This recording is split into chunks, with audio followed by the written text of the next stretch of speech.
অনলাইনে আইছি আমি তো অনেক জায়গায় ধোকা খাইছি। পরে আমি অনলাইন ছাইড়ে দেওয়ার পরে সজীব ভাই, নাইম ভাই তারা আইসা পরে হাত ধরে তুলে দিছে। আমি মূলত কিন্তু অনলাইন ছাইড়ে দিয়েছিলাম, অনলাইন আসলে? হ্যাঁ। মানে কখন এটা আপনার 20 সালের দিকে। পরে নাইম ভাই সজীব ভাই আইসা হাতে ধরে তুলে দিছে, আমি ছাইড়ে দিছি অনলাইন। পরে তারা গিয়া দেখে আমি এই মানে যে রিপন আসলাম ওই রিপন নাই, ওই অনেক চেঞ্জ হয়ে গেছি, কালো হয়ে গেছি, মানে অনেকটা শুকায় গেছি টেনশনে, পারিবারিক চাপ, ফ্যামিলি আমার হয়েছে মেন হয়েছে ফ্যামিলি যদি ঠিক থাকে, এই যে আমি এখানে বসে রয়েছি গপ করতে ভালো লাগতেছে, আমার ফ্যামিলি ওদিকে ঠিক আছে।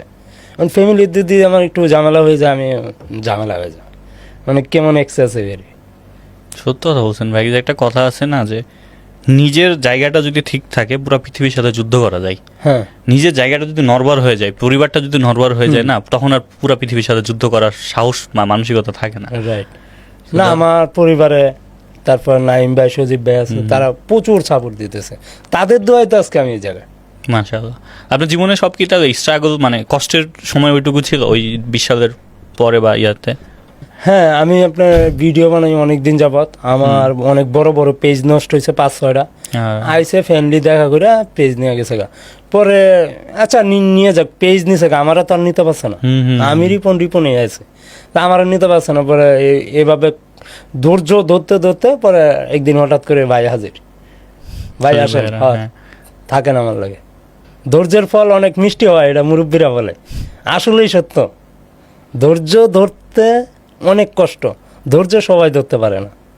আর ধৈর্যের ফল আমি ধৈর্য ধরছি বিদায় আল্লাহ আমার দিয়ে দিছে, সব আল্লাহরই। চাই আমাদের গ্রামের মানুষ বলে রিপনে কোটি কোটি টাকা কামায়, 10 জনে বলতেছে।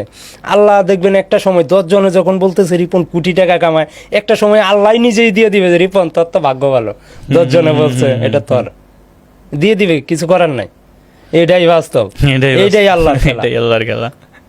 আমাদের ঘরের গ্রামে তো আগে যেরকম ছিল, এখন নিশ্চয়ই অনেক ভালোবাসার পান, যেখানে যান মানুষজন আপনাকে আদর করে, মানুষজন আপনাকে দেখা হলে কথা বলে।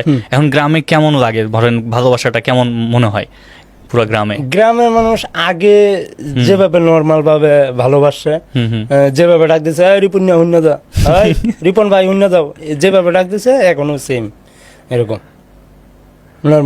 নর্মালি আছে এখন।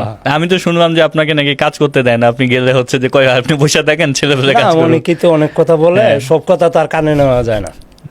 আচ্ছা, না মানে কাজ করতে দেয় না, দ্যাট মিনস আপনাকে ভালোবেসে কাজ করতে দেয় না, যে রিপন ভাই আপনি কাজ করবেন, আপনি থাকেন, অন্য কেউ কাজগুলো করুক, এরকম ঘটনা হয়ে যায় অনেক সময়।